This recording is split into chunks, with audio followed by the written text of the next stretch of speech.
I think current leadership teams, one, need to understand that succession planning doesn't mean senior leaders being let go or leaving before they're ready. And in fact, I think succession planning should really be called legacy creation, because what senior leaders are doing is they're leaving their legacy. And if they have a strong succession, they will actually influence the organization for a much longer period of time and much more deeply than they do if they just leave one day and kind of just point to a successor and say, good luck. One example that I would say, not from our organization, but Steve Jobs obviously created a very strong succession to Tim Cook.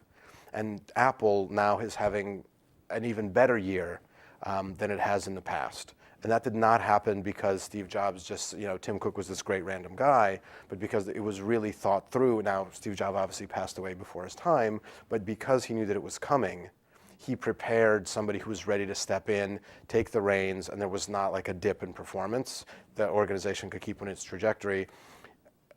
I think executives may not think of succession as how they want to leave their legacy on the company, but I think if we can create that kind of mindset for them, they'll be much more open to collaborating with one another and with the people in the organization that they're looking to develop, because they actually see that as a natural really obligation that they have for the group. It wasn't just something like, oh, it made me an executive, but now it's time to give back and to strengthen the organization for the time past when they will be a part of it. I think that organizations very often prefer to bring somebody in from the outside because they think they bring credibility or experience that they don't get or fresh thinking, and to a certain extent that's true. Part of the issue I see with that, I think two issues. One, it's more expensive. It is always going to be more expensive to bring in that seasoned executive from the outside. Just the compensation package, and even if they're, you're being let go. I mean, every golden parachutes are bigger, the whole deal. The other issue I find is, yes, you want fresh thinking. Yes, you want somebody who brings a different perspective.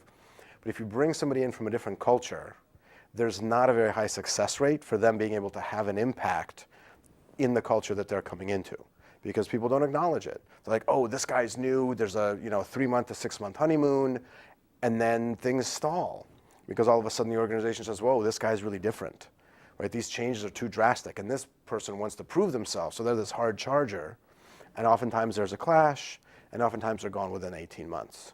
And then the next great hope comes in, and the pattern repeats itself.